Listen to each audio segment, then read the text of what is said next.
kita semua dapat berkumpul di kelas ini. Ini namanya kelas apa? Kelas ini. Ruang 6, ruang 7. Ruang 6. Nah, ini namanya adalah ruang kelas baru. Loh, kok saya yang tahu? Ini ruang 6 ya. Di ruang 6 di SMK Politeknik Mas ini dalam keadaan sehat walafiat. Sehat ya? Ya. Kalian sehat, tapi yang tidak sehat adalah kita yang di depan ini.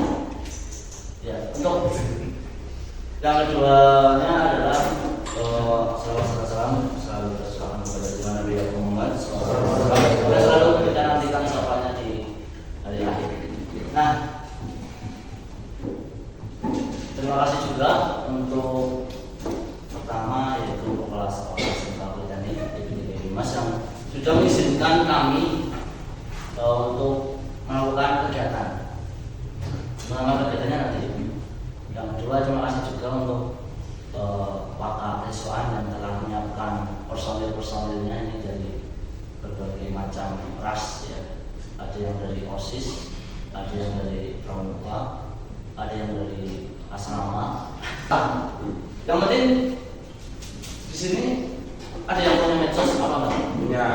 Punya semuanya apa ada yang enggak punya? Punya semuanya. Punya semuanya. Terutama itu medsosnya apa aja? Instagram. Terutama nomor 1 TikTok nih, Instagram, Facebook. Facebook. BBM. Itu di apa BBM? Nah, ternyata medsos itu ketika kita gunakan, kita tahu nggak isinya itu apa? Otomatis kita harus bukan harus ya. Otomatis kita ada berangkat, misalnya berangkat. Kalau udah berangkat punya internet. Yang kedua analis, memahami isi informasi. Nah, di memahami isi informasi ini, apakah kalian ketika mendapatkan informasi, ketika melihat real berita yang dilihat itu cuma videonya sama musiknya, apa sampai ke deskripsi, sampai ke komen-komen, sampai yang terdalam, apakah seperti itu? Apa cuma ada sekedar judul yang hanya itu hoax untuk menarik viewers seperti itu? Yang itu adalah fungsi analis. Yang ketiga adalah evaluasi. Jadi di sini ada pengantar 7 pilar komunikasi Quran. Dalam komunikasi Islam di era digital ini terkait oleh aturan-aturan verbal yang termaktub di dalam Al-Quran.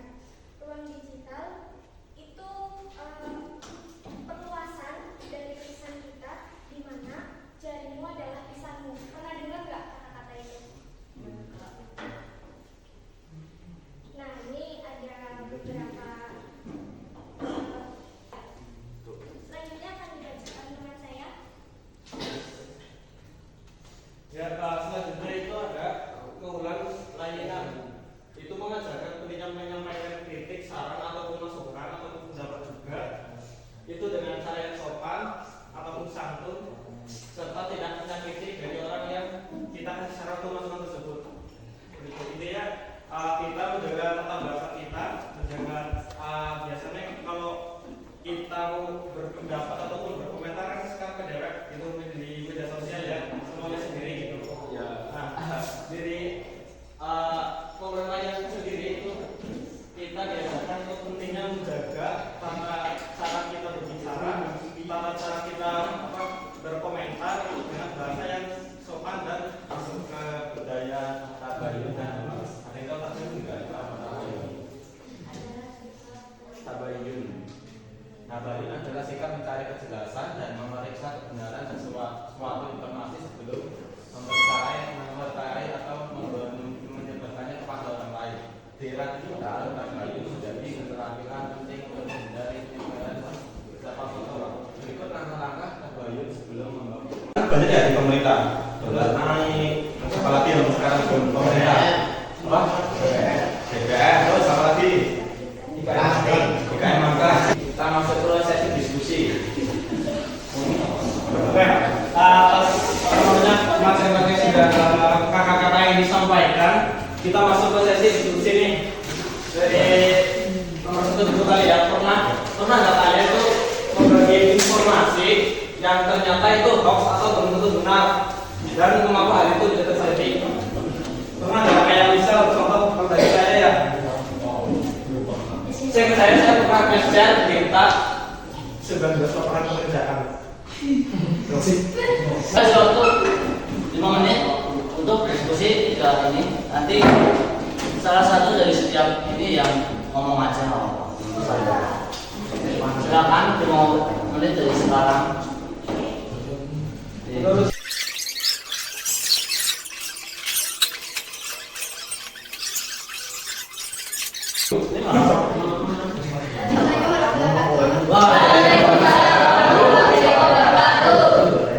Ini saya mau menjawab pertanyaan dari nomor 1. Pernahkah kalian membagikan informasi yang ternyata hoax atau belum tentu benar? Mengapa hal itu bisa terjadi? Sejauh yang saya ingat, saya belum pernah membagikan informasi hoax. Sebelum membagikan suatu informasi, saya biasanya membaca terlebih dahulu dan memastikan sumbernya terlebih dahulu. Namun, hoax bisa saja terjadi karena banyak orang yang langsung percaya pada informasi tersebut tanpa melakukan pengecekan yang benar. Keren banget sih dulu menyampaikan berita hoax teman-teman Anda yang orang yang pernah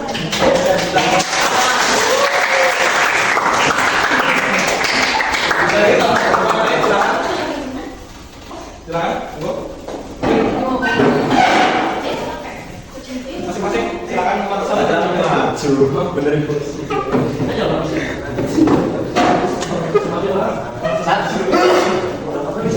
Setiap meja.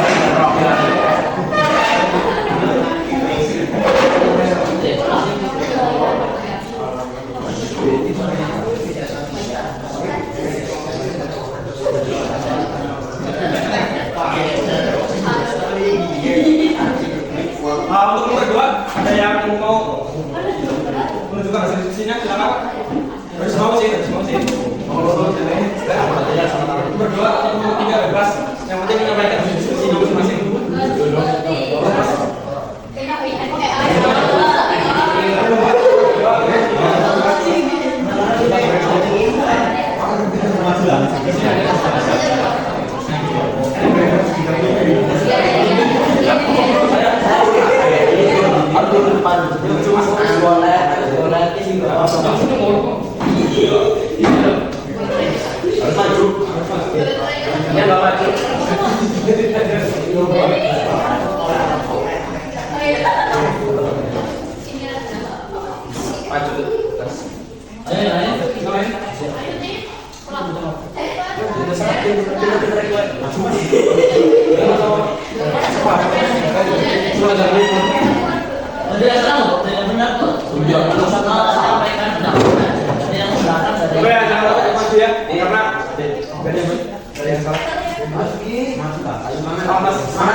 Assalamualaikum warahmatullahi wabarakatuh. Nama saya Aswar dari pertama dari kelas 10 TK 2. Ini saya akan menjawab soal nomor 2 itu. Menurut kalian mana yang lebih berbahaya antara cyberbullying di dunia nyata atau di media sosial? Keduanya sama-sama berbahaya, tapi cyberbullying sering memiliki dampak yang lebih luas dan berlangsung lebih lama karena penyebarannya cepat, dapat terjadi kapan saja dan sulit dihilangkan dari internet.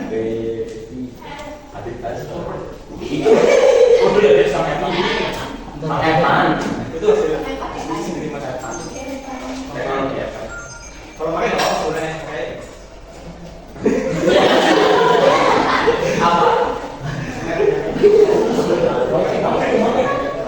terus menurut Mas Eko cara menghindari biar kita nggak Berkesimpulannya tadi berbagai rangkaian banyak materi mungkin kalian udah lupa. Jadi sebelum saya juga ikutan lupa, saya nanti akan share link drive-nya untuk modul yang ada modul dengan isinya yaitu materi ini. Itu lengkapnya. Kalau ini kan PPT yang secara singkat-singkat, tapi tapi untuk modulnya panjang. Nah, mungkin perlu diketahui juga bahwa modul itu kami sendiri tim BSI yang menyusun, kami berempat dipandu oleh dosen pembimbing pendidikan agama Islam. Jadi untuk sesi kali ini adalah lebih ke saya sedang mengerjakan